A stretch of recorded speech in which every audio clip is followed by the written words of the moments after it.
চট্টগ্রাম থেকে কক্সবাজার কিভাবে আসবেন এবং কিভাবে এই সুন্দর সুন্দর প্লেস গুলো উপভোগ করবেন, একদিন থাকা বিভিন্ন আইটেমের খাবার ও সামুদ্রিক কিছু জিনিসপত্র নিয়েই আজকের ভিডিও। তো সকাল 6টায় আমরা ঘর থেকে বের হয়ে পড়লাম এবং 5 টাকা করে নতুন ব্রিজের গাড়িতে উঠে পড়লাম। তারপর আমরা নতুন ব্রিজ বাস কাউন্টারে গেলাম। সেখানে গিয়ে দেখি টিকিটের দাম অনেক বেশি, তাই আমরা লোকাল বাসে 250 টাকা করে কক্সবাজারের উদ্দেশ্যে রওনা দিলাম। তারপর আমরা দীর্ঘ 4 ঘন্টা জার্নির পর আমাদের কক্সবাজার বাস স্ট্যান্ডে নামিয়ে দেওয়া হলো। তারপর আমরা সেখান থেকে জনপ্রতি 10 টাকা করে আমাদের হোটেলের উদ্দেশ্যে রওনা দিলাম। যদি আপনারা হোটেলে থাকতে চান তাহলে রিস্কালাম আমাদেরকে বলবেন কোথায় কম দামে হোটেল পাওয়া যায়। যেহেতু আমরা 2 দিন 1 রাত থাকবো সেহেতু আমাদের একটা হোটেল দরকার। তারপর কিছুক্ষণের মধ্যে আমাদেরকে রিস্কালাম মামা একটি বড় হোটেলের সামনে নামিয়ে দিল। হোটেলের ভিতর গিয়ে দেখি অনেক মানুষ দাঁড়িয়ে আছে এবং কিছুক্ষণের মধ্যে আমরা রুম বুকিং দিয়ে রুমের উদ্দেশ্যে রওনা দেই। আর হ্যাঁ, এটা হচ্ছে 2 বেডের রুম, যেটা আমরা 24 ঘন্টার জন্য নিয়েছি 4500 টাকা দিয়ে। তারপর আমরা বন্ধুরা সবাই কিছুক্ষণ বিশ্রাম করলাম।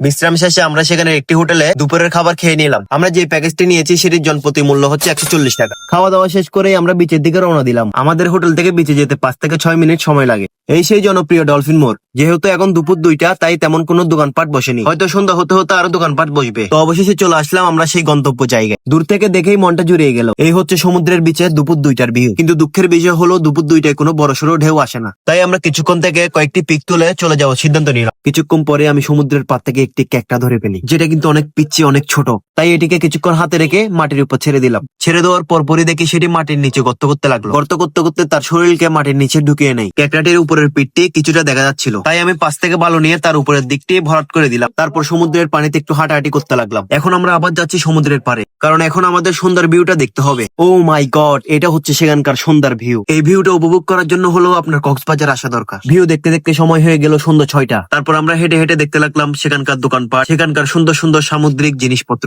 দেখতে বেশ ভালোই লাগছিল। একটু সামনে এগিয়ে দেখলাম বিভিন্ন ধরনের সামুদ্রিক মাছ ভেজে পুড়ে রেখেছে। অন্যদিকে আমাদের পেটেও অনেক ক্ষুধা লেগেছে, তাই আমরা এখান থেকে কিছু না খেয়ে পেট ভরা কিছু জিনিস খাওয়ার চেষ্টা করলাম। তারপর আমরা সবাই সন্ধ্যার খাবারটি খেয়ে নেই। খাওয়া দাওয়া শেষ করে আমরা রুমের উদ্দেশ্যে রওনা দেই। যাওয়ার পথে দেখলাম আরো মজার মজার খাবার বিক্রি করছে। যাওয়ার পথে আবার দেখলাম এই ভাইটা ডিম দিয়ে কি একটা জানি বানাচ্ছে। তো আমি ভাবলাম একটু ট্রাই করে দেখা যাক। এই রেসিপিটার মধ্যে ডিমের সাথে একটা পাউরুটি ও কয়েকটি মশলা এবং সস দিয়ে তৈরি করছে। অবশেষে আমার রেসিপিটা আমার হাতে চলে আসলো। দেখতে বেশ ভালো লাগছে এবং খেতেও অনেক সুস্বাদু। তো আজকের জন্য আমাদের খাওয়া দাওয়া শেষ। আমরা এখন রুমে ঢুকে যাব। রুম থেকে আর আজকে বের হবো না। তো ঘুম থেকে উঠেই সকাল সকাল নাস্তা করতে চলে আসলাম। সকালের নাস্তার মধ্যে রয়েছে ভাজি এবং ছেঁকা পরোটা। তো খাওয়া দাওয়া শেষ করে বেরিয়ে পড়লাম। আমরা এখন যাচ্ছি সুগন্ধার দিকে, কারণ কালকে আমরা যেখানে ছিলাম সেখানে কোনো ঝাউ গাছ ছিল না, তাই বেশ কিছু পিক নিতে পারিনি। আর আজকে হচ্ছে আমাদের ভ্রমণের 2য় দিন, তাই সকাল সকাল ঘুরে ফিরে আমরা বিকেলের দিকে রওনা দেব। সুগন্ধা বিচে ঢোকার সঙ্গে সঙ্গে একটি নৌকা দেখলাম এবং তার পিছনে একটি দোলনা।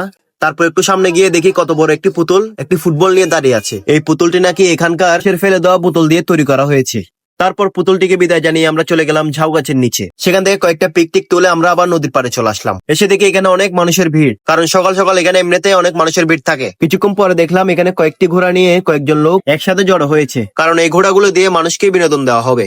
এখন আমরা আবার চলে যাচ্ছি সমুদ্রের বড় বড় ঢেউগুলো দেখতে, কারণ সকালবেলায় সমুদ্রের বড় বড় ঢেউগুলো দেখা যায়। সমুদ্রের বড় বড় ঢেউগুলো দেখে নিজেকে সামলাতে না পেরে আমিও গোসল করতে নেমে পড়লাম। পানির স্রোত আমাকে ভাসিয়ে নিয়ে যাচ্ছিল। তারপর আমাকে গোসল করতে দেখে আমার বন্ধুরাও নেমে পড়লো। তবে ঢেউগুলো ছিল অসাধারণ। সমুদ্রের পাড় থেকে আসার পথে দেখি এখানে বিভিন্ন ধরনের সামুদ্রিক জিনিসপত্র বেশ কিছু দোকানে সাজিয়ে রেখেছে। তো অবশেষে আমরা গাট্টি বস্তা বেঁধে বের হয়ে যাচ্ছি, কারণ আমাদের থাকার সময় ফুরিয়ে গিয়েছে। তাই রুম ম্যানেজারকে রুমের চাবি বুঝিয়ে দিয়ে আমরা চলে আসলাম। আর এখন সময় হচ্ছে দুপুর 12টা।